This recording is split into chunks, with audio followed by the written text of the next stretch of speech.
So while everyone's cool with the fact they'll never see their families again, Ronnie and Top Connors explore the city and are met by a pair of Atlantean mice because Atlantis also lets mice live there, especially the racially stereotyped ones.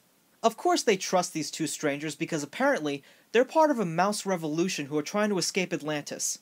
After traveling outside the city via American Tail ripoff, they meet the leader of the revolution who preaches a bunch of stuff about leaving the city, but I don't exactly get this. I mean, if they traveled outside the city, what's stopping them from just packing their bags and not stopping until they reach Tijuana?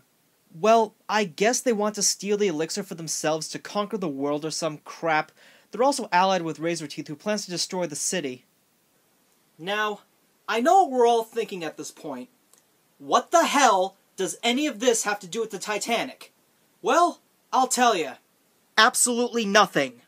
So Ronnie and Top Connors return to Atlantis to warn the others about the plan.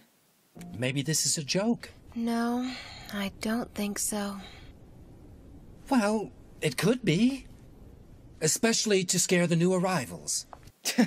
The stupidity of these characters never ceases to amaze me. So after more stupid dialogue, we cut to the king's quarters and he comes up with the dumb idea to help the rebels in order to gain their trust. He also plans to swap the real elixir with a decoy, in order to fool them. Since the rebels are way too trusting, they entrust Top Connors and Ronnie with the task to steal the elixir because, I guess background checks don't apply in Atlantis as long as you know a guy. So the plan works out just fine and the mice take the bait and meet with Razorteeth, when they are suddenly confronted by an all-out war from the Atlanteans with laser beams. So Razorteeth sends another telegram to the Baron, even though I just realized Morse code doesn't even work this way. Meanwhile, we see the Baron, who managed to get back safely somehow after his boat drifted out to sea the last time, but his hair was gray back then and now it's colored. My god, this could only be the work of... Just for Men takes 5 easy minutes, targets only the gray hair, and can get you to a better place. How's the new job? Great. Just for Men, stay in the game.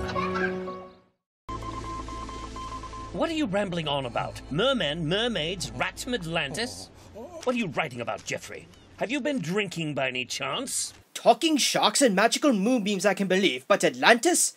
Go home, chubby, you drunk. So the Baron sends out some subs that look more like beer kegs as reinforcements, as the war commences in the most underwhelming way possible. It does, after all, open with this scene. Oh my, a little girl. Little one, I appreciate your effort, but this is no place for someone like you. I'm called Brumali, Your Majesty, but I'm not a little girl. Listen to that voice. For the love of broken bagpipes, I'm the commander of the mountain artillery troops. What? I'm dolled up like this because I fell into the hands of a little girl who thought she'd put a wig on me when she saw me with this skirt on. You get it? The colors of my glorious Scottish regiment were changed for a frilly girl's skirt. It's awful! So just take off the wig and makeup. Already went off to a good start. So they blow the living crap out of the reinforcements with rockets that shoot laser beams. Oh my god! But don't worry, it doesn't kill them, it just gives them amnesia. Finally, they shoot the Baron's ship, which surprisingly doesn't sink. Jeffrey, tell me, what was happening? Oh yes, I was serving your dinner, your lordship, that's it. Well, don't be ridiculous, I can see that. I mean, now listen to me, Jeffrey. What were we doing here in this boat in the middle of the sea? Yes, well, do you think this is a cruise, maybe? Do you need to get some rest, your lordship? Yes, of course, I'm tired. Jeffrey, just because we're on holiday doesn't mean you can dress any way you like to. One does have standards, you know. Things went a bit crazy and I somehow lost my pants. So the sharks and mice are swiftly defeated, however they still manage to bring the fake flask to the surface. The king isn't concerned about this as he uses his magic that was very weakly explained to show what is happening with the flask. The leader, whose name I don't remember and neither will you, demonstrates the power of the elixir to this older rat. I would like to know how we can be sure this elixir really works. Well, it's really very easy. I'll give a tiny drop to your leader, and he'll be able to show you that he can stay at the bottom of this well and breathe underwater for as long as he wants. Here we go. Now you will see. let's use these 2 bricks as weights. Then your leader will be able to stay quite easily at the bottom, and everyone will see what will happen. I don't like where this is going. Since the elixir was a fake, they nearly drowned the poor bastard, and he places them under arrest. Back in Atlantis, the others celebrate their victory with Audi. I'm sorry, but I'm still not over that. And they live happily ever after. Yay! What do we get? What do we get? Cheese for everyone! Wait! Scratch that! Cheese for no one! Well, that was Tentacolino, and boy was it a nightmare. The voice acting was horrible, the lip sync was even worse, Wait a minute, it's not over yet? Really? You want to make it even stupider? Well, okay then.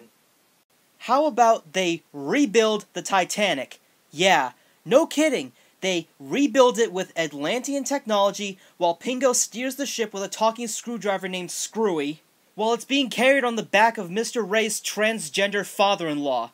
Or at least I think so from that voice. Audie, you hold the boat up and I'll slip under it. So the ship is taken to a forgotten island that the king gives to Don Juan and Elizabeth as their new home. He could have easily just rewarded them by bringing them back to New York, but nope, he just maroons them on an island. That king is kind of a dick. He does, however, show them this magic window that can show its user whatever they want to see, and trust me, I could use it for a few good things. Top Connors decides to see the fate of the rat leader and his servants. They've all been put in an insane asylum for some reason, as they are all animalistic now. I don't get it. I'm not mad. I'm not like them. Let me go. Let me go. I must return to Atlantis and take the real elixir of life. I was betrayed. Someone replaced the flask. Doctor, if you let me go, you'll become the Emperor's personal doctor. Trust me. Don't go. I'm telling you the truth. I'm afraid we'll have to keep him in here forever. But hey, I guess that's a good thing now. Hooray!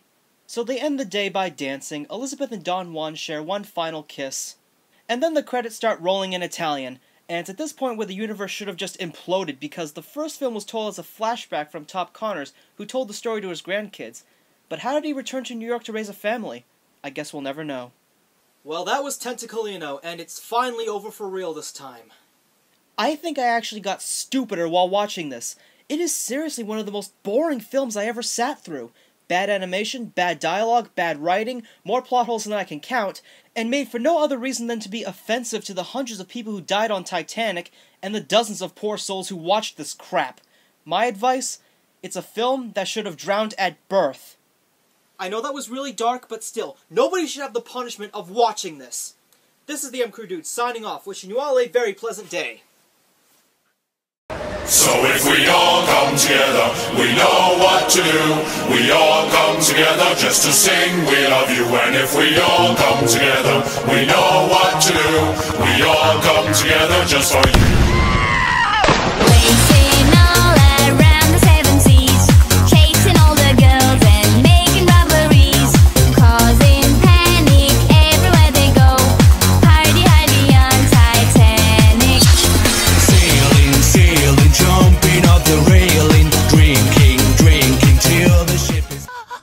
It seems to me that we've come to a stop. Don't you think so too? Absolutely.